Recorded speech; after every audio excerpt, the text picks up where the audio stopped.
सादर नमन करते हुए, आदरणीय मुख्यमंत्री जी को नमन करते हुए एवं समस्त निर्णायक मंडल को नमन करते हुए मैं कनक चौहान उत्तर प्रदेश की ऐतिहासिक नगरी आगरा से आपके समक्ष आज के विषय संविधान दिवस के 11 संकल्पों पर अपने विचार साझा करने जा रही हूँ। महोदय, वर्तमान में परम आवश्यक है कि यदि हम अपने पावन संविधान की बात कर ही रहे हैं तो एक क्षण रुकें और सोचें कि क्या होता यदि संविधान न होता। शायद हम आज भी भटकती नौका में उफान ले रहे होते या कह दें कि अन्य राष्ट्र हमारी हालत का अनुमान ले रहे होते। लेकिन यह हमारे पूर्वजों की देन है कि आज हमारे भारत संप्रभुता और समाजवाद का एक राष्ट्र है।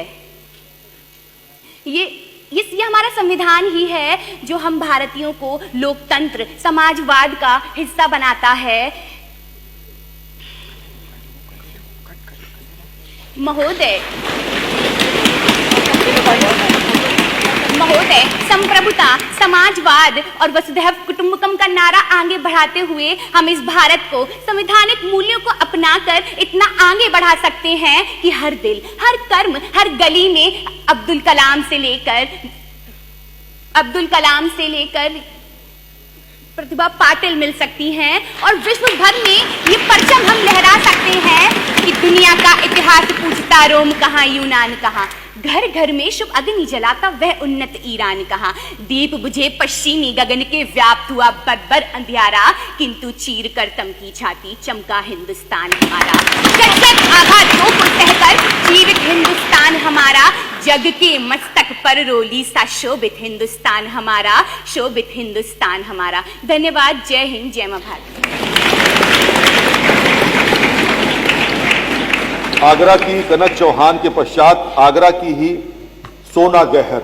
उसमें एक मिनट, जो ऊपर कंट्रोल जैसे माननीय विधायकों का काउंटडाउन शुरू होता है टाइम का, तो वैसे ही स्क्रीन के ऊपर ये डिस्प्ले हो ताकि उनको पता है। नहीं, इसमें दिखाई नहीं हो रहा, फॉरन में बड़ा कर दिया जाए, बड़ा कर दिया जैसे विधानसभा के दिन होता है। अगर पॉसिबल हो तो बड़ा कर है, पॉसिबल? हाँ, और बड़ा करो इसको। आप काउंटडाउन आपका चालू होगा तो आपको पता रहेगा कि वो है ऊपर टाइम। इधर वाले इधर देख सकते हैं, इधर वाले ऊपर जो देख सकते हैं। यस प्लीज, इनका स्टार्ट करिए। आगरा की सोना गहर, कृपया प्रारंभ करें। Good afternoon, everyone. My heartfelt gratitude to respected dignitaries and fellow participants. Today, I'm going to speak on the topic 75 years of the Indian Constitution, a journey of rights, duties, and progress. This journey can be viewed through two key aspects. How far have we come and how far do we need to go? On to the first aspect, I see how our freedom struggle was fundamentally a fight for justice, equality, and rights. Dr. B.R. Ambedkar's movement against untouchability was advocating for justice for Harijans, while Mahatma Gandhi's Salt March demanded consumer rights for Indians.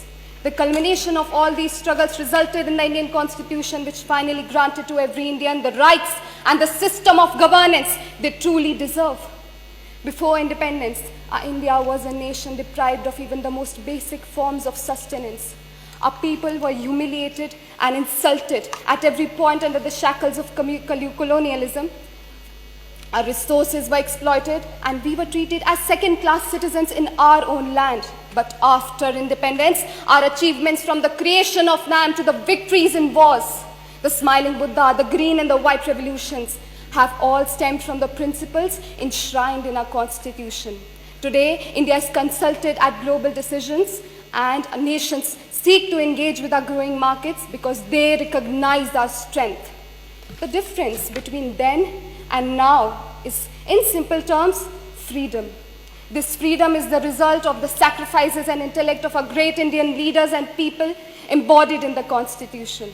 Today, if we are able to assemble here peacefully and share our viewpoints, it's because of Article 19. Today, if we all have an equal chance to speak without any discrimination, it's because of Article 15 and 16.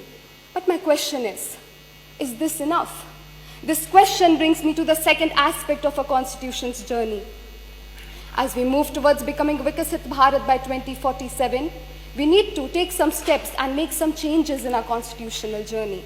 The first step would be to move towards peaceful protests that do not harm the integrity of our nation. It deeply saddens me to see Indians fighting in the name of language, a tool of communication, not division. Let's prioritize teaching our people the language of peace, love, and tolerance first before promoting any other language.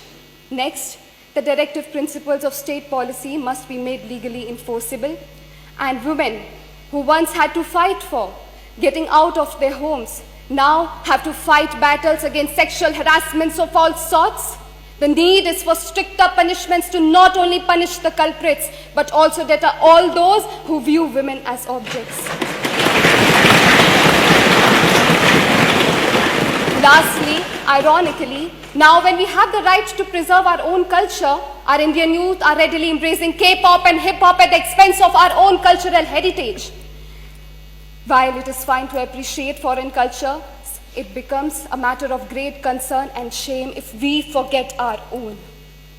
I would like to conclude by saying that this constitution is a testament of our nation's resilience and determination, and as responsible citizens of India, it is our duty to uphold its values and contribute to building a just, inclusive and Vikasit Bharat. Jai Hind, Jai Ma Bharat.